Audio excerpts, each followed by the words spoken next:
Today's episode is brought to you by Patreon. If you're interested in supporting the show, go to patreon.com/JoshuaVelas and become a $2 backer today and get early access to the new episodes. I'll be leaving a link in the description down below, but for now, on to today's episode.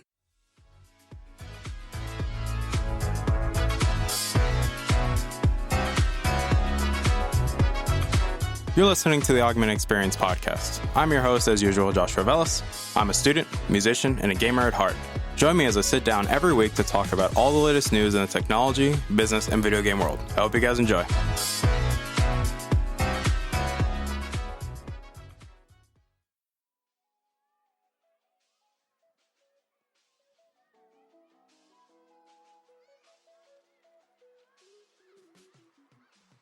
All right, everybody, welcome back to the show. My name is Joshua Velas. I am your host as usual, and obviously, welcome back to the show. Today's episode 82 of the show. Also, I want to give a quick little, I'd say, monologue of thanking you guys so much for the love and support for the episode 1 special. I hope you guys, well, I wouldn't say episode 1 special, but more of the 1 year anniversary special. It really means a lot to me that you guys, really liked it. Took a while to get the song because it's a pain in the butt. But shout out to Blue Wednesday for one of his songs for that episode because it was one of my favorites that I've just found. And, well, I hope you guys liked it. But aside from that, obviously today we are going to be talking about the S20 leaks because as I mentioned previously in the upcoming tech of 2020 and the CES recap video, I talked about the S20 in a brief manner. That I mentioned that, yes, we know this is coming, especially because in the CES video, which I highly recommend that you guys go listen to that episode. In that episode, we talked about the Samsung Unpacked event that was announced at CES when they showed off briefly showed off the Note 10 Plus, the Note 10 Lite, and then the S10 Lite. That when they showed those off, they also revealed when the Unpacked event was happening, so February 11th. And we know that that's where we're going to see the Galaxy S20. And the reason I'm calling it the S20 now more than the S11 is because most of the rumors are calling it the S20. So it seems like it's more confirmed, at least, that we know this thing will be called the S20. That's what we're going with. But like I mentioned, it could go either way. So, it doesn't really change anything. The information stays the same. It's just the naming. But we do have some information that has been talked about for a while now. And this information, well, as I mentioned, has been screwing with the community a little bit because some people are up in arms about some of the information. Some people are, happy about the information. And, we're going to talk about it because I have mixed thoughts about this. And I'll explain why in a bit once we actually talk about the information. So what has actually been shown off of this thing? So what we know right now is not only about the display, which the display is probably like the biggest, I'd say, point of contention right now. But obviously we know what the design is supposedly going to look like based on some of the dummy renders we have. And, some people say they have hands-on, et cetera, et cetera. And obviously the camera bump on the back. Yes, more companies are starting to adopt this more square style camera bump, but it isn't a square. They're actually going with some rectangle shape is what we're actually seeing is that, they're going with this more rectangular shape. So not as bad as a square, but, it's going to happen. People are going to do this. Even though I personally prefer the bar going across, I think it's much cleaner looking, but I digress. So let's talk about the actual display because this is where I have a strong opinion about high refresh rate displays on smartphones specifically. And this is where this point of contention is definitely getting annoying to listen to the community complain about this, but at the same time, it's also interesting to see the arguments for and against it. So let's actually talk about this. So Ice Universe, a credible Samsung leaker or just credible leaker in general, but primarily is mostly accurate with Samsung related leaks. He sent out a tweet. There's 2 different tweets. One got deleted, and we'll talk about that one because John Prosser even talked about it in one of his videos as well. And, even he got stumped when this came out. So this is the recent, tweet that Ice Universe sent out. It can now be said with certainty that Samsung has canceled the WQHD 120Hz option of the Galaxy S20 series, leaving only a Full HD 60Hz, a Full HD 120Hz, and a WQHD 60Hz. This means we can't have the best resolution and the best refresh rate at the same time. What are your opinions on this? And obviously, many of the people are highly disappointed because, if you guys don't know what WQHD means, that's mostly 2K or, some people are saying 3K. Like, that's what a lot of people are saying. But what happened before, and this is where John Prosser got confused because in that same tweet, Ice Universe, John Prosser responded with this screenshot where Ice Universe said previously, 4 days before it, it is confirmed that the 2K 120 hertz will not be canceled. This is a misunderstanding. You will not miss the perfect combination of the best display and the smoothest experience. Let us look forward to February 11th. And obviously, many people are furious. If you look at the comments in this tweet, it's definitely crazy that some people are just like, annoyed, that some people are like incredibly annoyed. And obviously, some people even pointed out that Max Weinbach, he actually posted a tweet saying that if Samsung limits the S20s to either 3K 60 Hz or Full HD 120 Hz, you can be sure we're breaking that software lock ASAP, because a lot of people pointed out that it's more of a software lock rather than a hardware lock because it's already doing it. The hardware is already able to do it. It's capable. But they're obviously limiting it for some reason. But I also tell people this is, it makes sense why they would limit it. And this is where I go into a little bit of my own personal opinion regarding the matter, because I've said this multiple times, especially as somebody that owns a OnePlus 7 Pro with 90 hertz display, and I've seen the Asus ROG Phone 2, which, keep in mind, that's a phone with 120 hertz display at 1080p, which, we've already had 120 hertz on phones before. But, even the Razer Phone 2 and, etc. But when it comes to high refresh rate phones, especially on phones that are meant for the average person, you're meant to carry around, not gaming phones, not like, just actual everyday carry phones, I always say it's a stupid idea. That's my opinion, and I make that very clear that that's my opinion, because I think on the average phone, going to 120 hertz at a super high, screen resolution doesn't make sense, because especially if we think about it like this, most of these phones have a pretty decently sized battery, and obviously some people say, well, they should just put bigger batteries in phones and etc. But you also have to keep in mind, the bigger the phone or the better the parts, the more battery it's going to drain. Like, it doesn't, guys, like, that's how this works. Like, there's a limit to what you can do, like, you want a 3K display with 120 hertz, 120 hertz refresh rate, and then your battery's like 4,000 milliamp hours. That thing is going to die incredibly quickly. Like, I'm sorry, guys, but even 4,500 is not going to cut that. And I get it, like software optimizations and, etc. And I know companies can do the software optimizations. I know they can.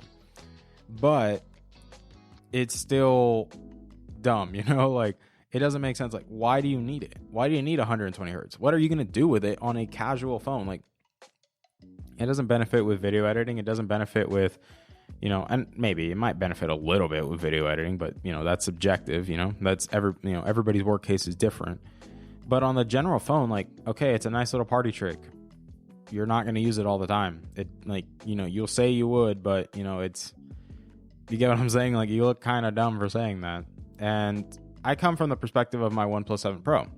I have my screen resolution set to, vary depending on what I'm doing. If the video is available in 1440p, I let my screen go up to 1440p. And if not, and everything else is 1080p, then it stays in 1080p, but I still keep my 90 hertz. That's why my battery life on my OnePlus 7 Pro is actually really good, because it varies and it's gotten used to my work case. And I think what some people don't realize is high refresh rates on phones. I get that it's a nice thing to have, but it's still a niche thing. It's not a must-have, Like, I get it. More companies are doing it because companies started doing it last year. Like, OnePlus did it with the 90 hertz, and it became very popular. A lot of people liked it. But I always say the 90 hertz, from 60 to 90, it's a big difference. From 60 to 120, there definitely is a big difference. But 90 to 20, there's not such a big difference. Because keep in mind, look at what OnePlus did. Because we know the next OnePlus the OnePlus 8 or 8 Pro, whichever one they decide to make, is going to have a 120 hertz display. They already announced it. The CEO confirmed it. But notice how they're only doing the comparisons comparing 60 to 120 and not 90 to 120. You know? Let that sink in. Like, it can do it, but they don't want to show that, that difference because it's so minimal that you don't notice it. And I think what some people don't realize is, yes, I get it. It would be nice to have a 2K display with 120 hertz. That would be great. You also have to keep in mind your battery life is going to suck a lot. And I get it. The Asus ROG phone, some people are like, oh, but that phone has great battery life and it has a 120 hertz display. Yeah, it's also a 1080p display. Like, it's 1080p, 120 hertz. There's a reason it does that. And it has a 6,000 milliamp hour battery because it's a gaming phone. It's primarily used for gaming, like for playing games, mobile gaming. And yes, some people will use it on occasion to, go around because it's a nice looking phone. It's an eye candy. It catches people's attention. Now, granted, it's still a gaming phone. Like, for general use, it has a decent, okay camera. Software is still to be seen what happens. Even for most people for production use cases, some people like using it for mobile video editing because, big battery life, it can definitely hang. It can most certainly handle video editing, very easily. But you also have to keep in mind that, it's still 1080p. It's not 2K. And I believe even if it had an option to go up to 2K, which I will actually confirm that right now, but I think some people are just stubborn, because they want it both ways. Like they want the high, screen resolution, but they also want the high refresh rate. And I think it's just, hey guys, we got to compromise on something because there has to be a reason why Samsung is doing this.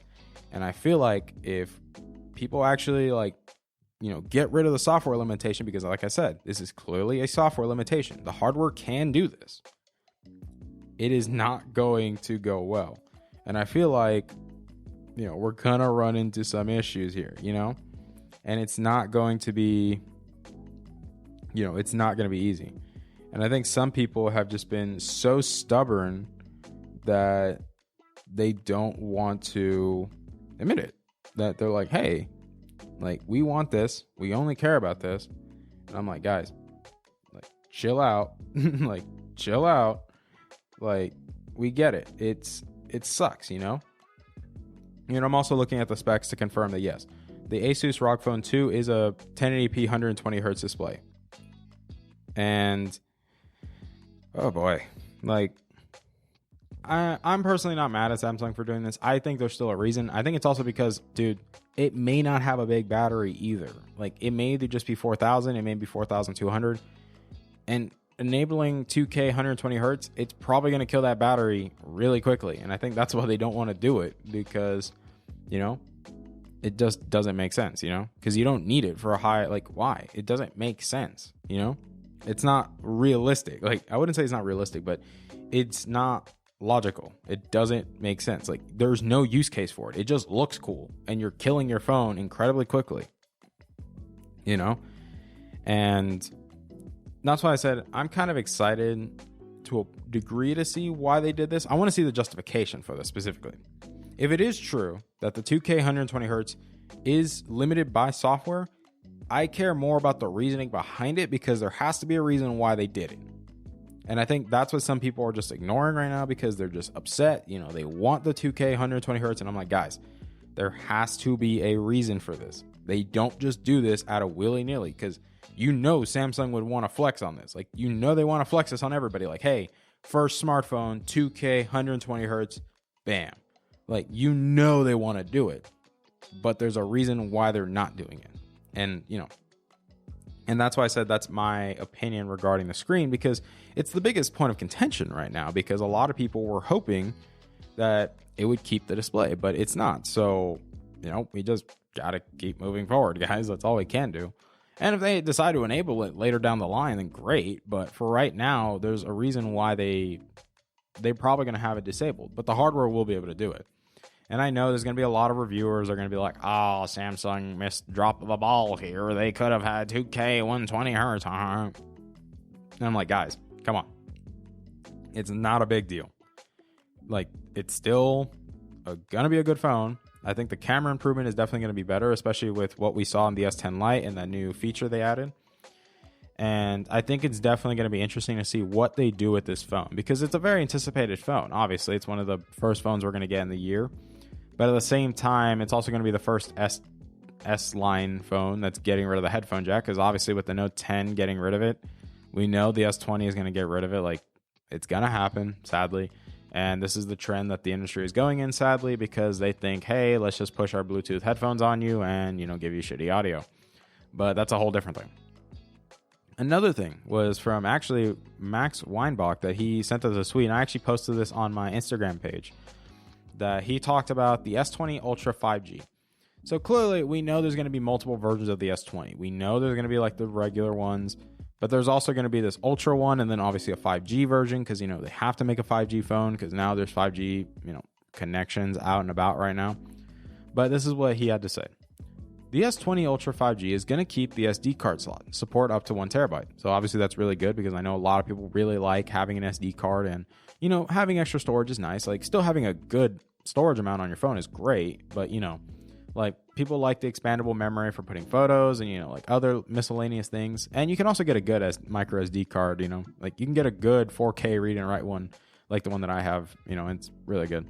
Aside from that, continuing, it will also be available in 128 gigabytes, 256 gigabytes, and 512 gigabytes stored options. And it will have a 12 and 16 gigabyte RAM option. Okay. That's insane. The 16 gigabyte RAM option is going to be very interesting. It's going to have a 108 megapixel main sensor, 48 megapixel, 10 times optical zoom, and a 12 megapixel ultra wide. Obviously, very impressive camera setup if this is true. It will also have a 5,000 milliamp hour battery with a 45 watt option fast charge. So this would charge the phone from 0 to 100% in 74 minutes.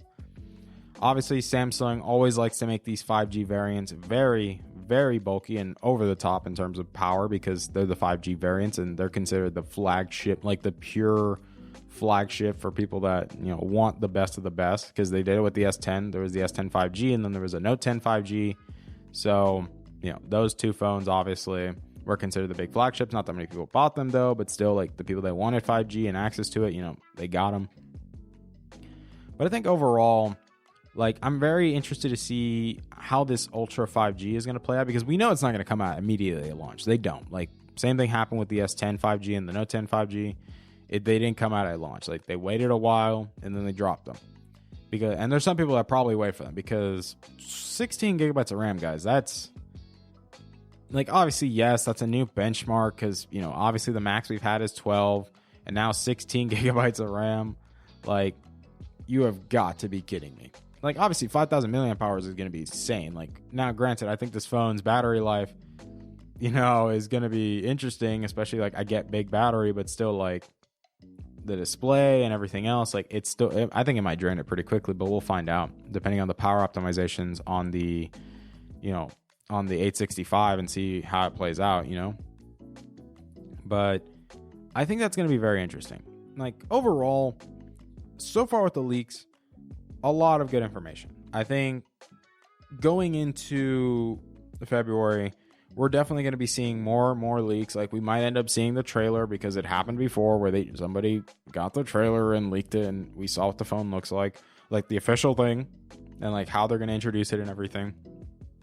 But I think overall, it's going to be very interesting that, how the community continues to react, and, what comes out, what doesn't come out. And I think there's going to be more that Samsung's going to show off at this event. Like, obviously, I'm expecting new Galaxy watches. It's probably going to happen. Like, we're probably going to get actual price information regarding the S10 Lite and the Note 10 Lite. We're probably going to get that info. Or, obviously, we're going to see all the S20 variants. Or if it's actually called the S20 and they call it the S11 and just throw a curveball. But, it doesn't really change much. The naming, besides, like, changing the numbers, that's the only thing that's different. That's it. Like, specs and nothing is changing in that. But overall, it's going to be interesting to see what happens, Like, my predictions right now are, I think we will see Galaxy Bud Pros. Like, I think they're going to try to do that to compete with the AirPods Pro. Like, knowing Samsung, they probably will. Like, we might see the Bixby home speaker. Like, there's already talks about making a mini version, even though the big one hasn't come out. I haven't seen the big one, but it'll be interesting to see what happens. But that's all I have for you guys today. Like, I hope you guys enjoy. Thank you guys so much for your time and coming back and listening to today's episode. I know it's more of a shorter episode, typical length, but also it's a little bit of a slow news week too, because there's not that much happening, but that's usually how it is. Sometimes there's slow news weeks and everything, but I know as we go towards February and we start getting the new phones and everything, then news will start to pick up, because then more companies will start announcing their stuff, their events and everything. So I'm excited to see how this plays out. Thank you guys so much for your time. I love you guys to death. Again, thank you guys so much for the love and support on the 1-year anniversary special episode. It really means a lot to me. And yeah, I hope you guys have a wonderful weekend. Please be safe. Don't do anything dumb. And I'll see you guys next week. Bye, guys. Hey there. Thank you for listening to today's episode. I really appreciate it. Thank you guys so much for taking time out of your day and listening to today's episode. If you're interested in supporting the show, whether it be financially, clicking the follow button, or just sharing the episode, it all works for me, guys. Thank you guys so much for your time, and I love you guys to death.